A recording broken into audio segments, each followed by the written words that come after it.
Hello दोस्तों, आप सभी का स्वागत है मेरे यूट्यूब चैनल पर। आज की कहानी है मतलबी चिड़िया। सर्दियों का मौसम चल रहा था। एक दिन बहुत ही ज़्यादा ठंड पड़ जाती है। लाडो चिड़िया बोली, अरे बाप रे, आज सुबह इतनी ज़्यादा ठंड है, मुझे कुछ तो करना पड़ेगा। अगर मेरा घोंसला गर्म रखना है तो मुझे आग जलाने के लिए लकड़ियाँ जमा करनी पड़ेंगी, नहीं तो मैं इस ठंड में मर ही जाऊंगी। लेकिन मैं ये काम अकेले नहीं कर सकती, मुझे किसी की मदद लेनी पड़ेगी। इतना सोचने के बाद लाडो चिड़िया मीनू चिड़िया के पास चली जाती है। लाडो चिड़िया बोली, अरे मीनू मौसी, तुम क्या कर रही हो? मीनू चिड़िया बोली, कुछ नहीं लाडो। लाडो चिड़िया बोली, अच्छा ठीक है। मीनू चिड़िया बोली, तुम बताओ, तुम यहाँ कैसे? लाडो चिड़िया बोली, अरे कुछ नहीं, अभी ठंड का मौसम चल रहा है ना, मैं सोच रही थी कि हमें हमारे घोंसले गर्म रखने के लिए आग जलानी होगी और उसके लिए हमें लकड़ियाँ इकट्ठा करनी होगी। मीनू चिड़िया बोली, हाँ हाँ, बात तो सही है। लाडो चिड़िया बोली, आज घोंगा मौसी मुझसे मिलने आई थी। वो कह रही थी कि ठंड के साथ बर्फबारी भी होने वाली है। मेरे तो ठंड की वजह से अभी से हाथ पैर कांप रहे हैं। मीनू चिड़िया बोली, तो बताओ कब जाना है लकड़ियाँ लेने को? लाडो चिड़िया बोली, अभी शाम हो गई है, हम सुबह घर का सारा काम निपटा कर फिर चले जाएंगे। मीनू चिड़िया बोली, हाँ हाँ, कल सुबह जाएंगे। अगले दिन सुबह मीनू और लाडो लकड़ियाँ जमा करने के लिए निकल पड़ती हैं। उड़ते उड़ते उन्हें रास्ते में कालू कौवा धूप सेंकते हुए उन्हें दिखाई देता है। मीनू चिड़िया लाडो चिड़िया से कहती है, देख लाडो, ये आलसी कौवा कैसे मज़े में धूप सेंक रहा है। लाडो चिड़िया, जाने दो न मौसी, हमें क्या करना है, हमें बहुत काम है, हमें चलना चाहिए। मीनू चिड़िया, नहीं लाडो, ये आलसी कौवा ऐसे मज़े में सुबह सुबह धूप सेंक रहा है, ये मुझसे देखा नहीं जा रहा। तुम देखो मैं इसे कैसे काम पर लगाती हूँ। लाडो और मीनू कौवे के पास रुक जाते हैं। लाडो चिड़िया, मीनू मौसी रहने दो ना, क्यों बेचारे को परेशान कर रही हो? मीनू चिड़िया, बेचारा और ये एक नंबर का आलसी और कामचोर है। इतना बोलकर मीनू कालू कौवे के पास चली जाती है। मीनू चिड़िया, अरे कालू कौवे, तुझे कुछ शर्म वर्म है कि नहीं? ऐसे दिन भर बिना काम के कैसे बैठ सकते हो तुम? तुम्हारे हाथ पांव दर्द नहीं करते? कालू कौवा मीनू मौसी की बात को सुनकर अनसुना कर देता है। मीनू चिड़िया, अरे तू चुप क्यों है? कुछ तो बोल, क्या आलस की वजह से तुझे सुनाई भी नहीं दे रहा? कालू कौवा, क्या मीनू मौसी, मैं तो यहाँ शांति से बैठा हूँ, क्या आपको मेरी वजह से कोई तकलीफ हो रही है? अगर आप चाहें तो मैं यहाँ से उठकर कहीं दूर चला जाता हूँ। अरे आलसी कौवे, मुझे मालूम है तू कितना कामचोर है और वैसे भी तुझे कुछ और आता भी नहीं और बस दिन भर आराम से सोता रहता है तू। नहीं नहीं मीनू मौसी, मैं कामचोर नहीं हूँ, मैं कोई भी काम कर सकता हूँ। अच्छा, तो ऐसी बात है, तो चल मेरे साथ। मैं और लाडो घोंसले गर्म रखने के लिए लकड़ियाँ जमा करने के लिए जंगल में जा रहे हैं, तू भी चल हमारे साथ। कालू एक भोला कौवा था। वो मीनू मौसी की बातों में आ गया और उनके साथ चल पड़ा। देख ले, तू अभी हाँ बोल रहा है, बीच में काम छोड़कर कहीं भाग तो नहीं जाएगा?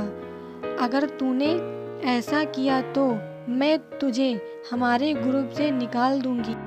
तो बैठे रहना रात में ठंड में ठुठुरते हुए। कालू कौवा, नहीं नहीं मौसी, मैं आ रहा हूँ ना तुम्हारे साथ। लाडो चिड़िया, ये मीनू मौसी भी ना किसी को भी अपनी बातों में फंसा लेती है और अपना काम करवा लेती है। लाडो, मीनू मौसी और कौवा तीनों जंगल की तरफ निकल पड़ते हैं। थोड़ी दूर जाते ही लाडो को जमीन पर कुछ लकड़ियां दिखाई देती हैं। लाडो चिड़िया, चलो हम यहाँ से एक एक लकड़ी उठा लेते हैं। तीनों एक एक लकड़ी उठाकर लाडो चिड़िया की घोंसले की तरफ निकल पड़ते हैं। तीनों लाडो चिड़िया के घोंसले के पास आ जाते हैं। तभी मीनू चिड़िया लाडो से कहती है, लाडो, तुम्हारा घोंसला तो बहुत छोटा है। अगर हम यहाँ लकड़ी इकट्ठा करेंगे तो घोंसले में रहने के लिए जगह भी नहीं रहेगी और फिर हमें आग भी तो जलानी है। हम एक काम करेंगे, मेरा घोंसला बहुत बड़ा है, हम लकड़ियाँ मेरे घोंसले में जमा करते हैं।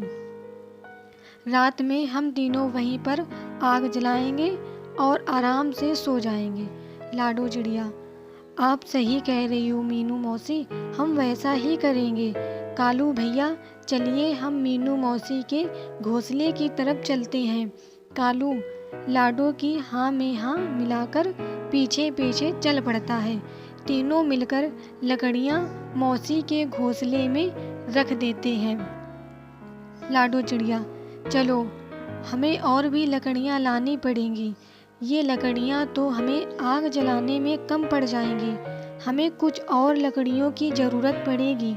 तभी मीनू चिड़िया पाँव में मोच आने का झूठा नाटक करती है।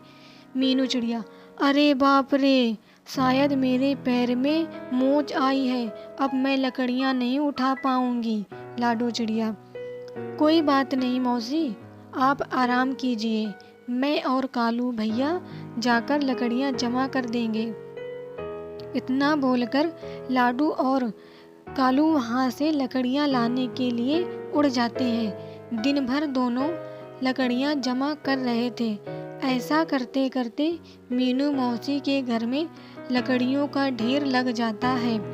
मीनू चिड़िया, अरे वाह, इसे कहते हैं सुकून की जिंदगी।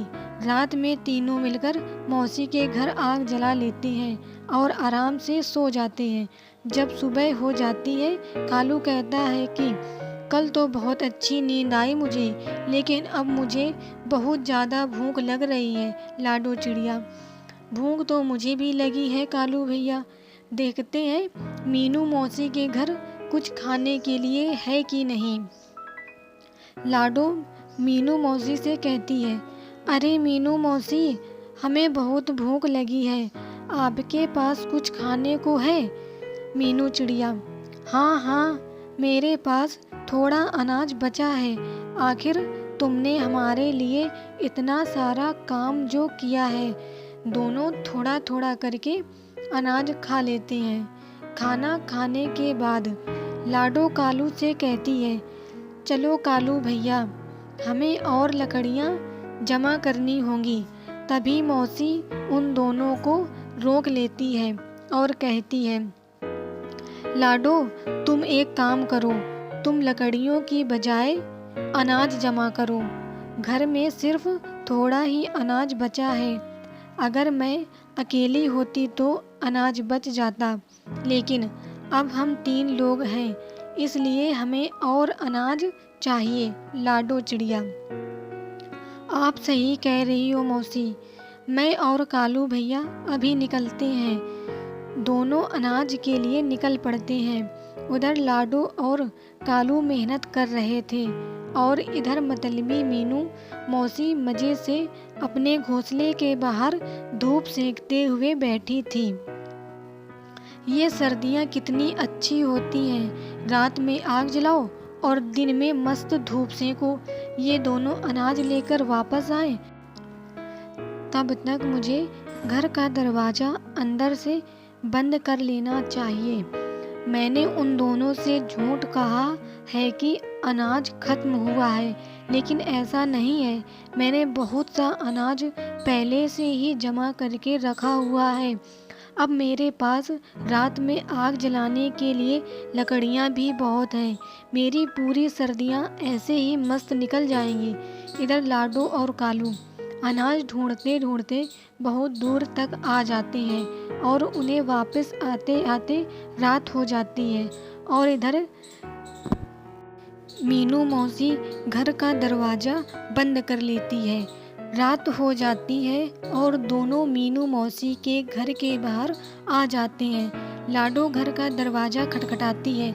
लाडो चिड़िया, मीनू मौसी, ओ मीनू मौसी, दरवाज़ा खोलिए, हम हैं। कालू कौवा, शायद मौसी सो गई है, मैं देखता हूँ। अरे मौसी, जल्द दरवाज़ा खोलिए, बाहर बहुत ठंड है। अगर तुम थोड़ी देर में दरवाज़ा नहीं खोलोगी तो हम यहीं पर जम जाएंगे।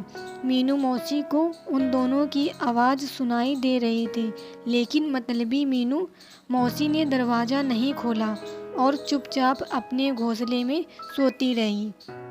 लाडो चिड़िया, कालू भैया, शायद मीनू मौसी सो गई, चलो हम मेरे घोंसले में चलते हैं। मेरे घोंसले में थोड़ी लकड़ी पड़ी है, हम आज रात वही लकड़ियाँ जलाकर सो जाएंगे।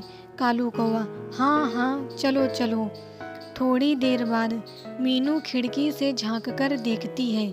मीनू चिड़िया, मुझे लगता है शायद वो दोनों चले गए होंगे, मैं अब अकेले ही आग जला देती हूँ। मीनू मौसी आग जला देती है। अरे बाप रे, आज तो बहुत ही ज़्यादा ठंड है, मुझे और ज़्यादा लकड़ियाँ जलानी पड़ेंगी। मेरे पास तो बहुत ज़्यादा लकड़ियाँ हैं। मीनू मौसी लकड़ियों के ढेर को खींचने लगती है। तभी लकड़ियों का ढेर खिसक आग में आ जाता है और वो लकड़ियाँ भी आग पकड़ लेती हैं। मीनू मौसी, अरे ये क्या हो गया, कोई मुझे बचाओ। लाडो, कालू, कहाँ हो तुम दोनों? लाडो चिड़िया, अरे कालू भैया, ये तो मौसी की आवाज़ लग रही है, मुझे लगता है वो मुसीबत में है, हमें जाकर देखना होगा। जैसे ही वो दोनों मौसी के घोंसले के बाहर आ जाते हैं तो देखते हैं कि घोंसले के चारों तरफ आग लगी होती है। कालू हिम्मत और बहादुरी से दरवाज़ा तोड़ देता है और मौसी को आग से बाहर निकाल लेता है। मौसी के पंखों को आग लग चुकी होती है। तभी कालू कौवा मौसी को पास वाले तालाब में छोड़ देता है।